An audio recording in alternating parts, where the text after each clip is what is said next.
His wife took everything from him and threw him out with their 2 children, telling him he was useless.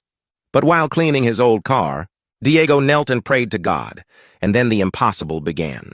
Diego lowered his gaze as he signed the divorce papers. "She keeps everything," the lawyer said coldly. The man who had once been a successful businessman walked out of his own home with a backpack on his shoulder and his 2 children holding his hands. Months later, reality was harsh. He parked his old car behind a lonely gas station to spend the night.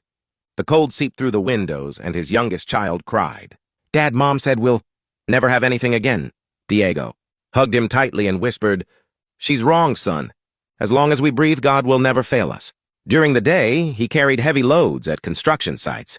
At night, he washed cars for a few coins. His hands bled, but his faith remained unshaken. One day, a truck driver who had always watched him approached and asked, "You used to be a businessman, right?"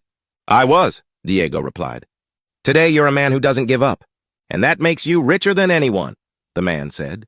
Thanks to his recommendation, Diego got an interview at a warehouse. The owner asked, "Do you have management experience, sir?" Diego took a deep breath and answered with a confidence that came from his soul. "I have experience in starting over."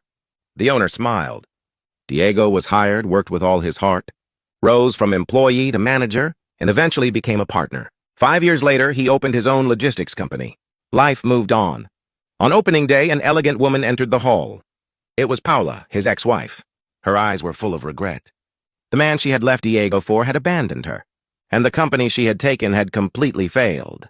"Diego, forgive me. You won," she said, her voice trembling. Diego looked at her with deep serenity, without a trace of hatred. "No, Paula, I didn't win against you. I defeated the man I used to be, proud and dependent. When you took everything from me, God gave me the most valuable things, my faith and my children. With that, he returned everything else, multiplied." Diego looked up at the sky and smiled. He understood that sometimes God allows you to fall 1,000 times just to show that with his hand, you will never stay on the ground. There are seasons in life when it seems the enemy takes everything, your home, your job, even your reputation. But don't be mistaken. Sometimes God allows the emptying to bring out a strength you didn't know you had. Diego lost a concrete house but built a steel character. If today you are in the old car of life, don't give up. Your ability to start over, trusting the Creator, is your greatest asset. Your ending will be far more glorious than your beginning. If you also believe that God gives new beginnings and will restore what you've lost, write in the comments, "I believe in God." Today, I want to know if you have the courage to share a truth that restores faith. If this were just gossip or a joke, you would have shared it without hesitation. Today, I want to know if you have the courage to share a truth that restores faith.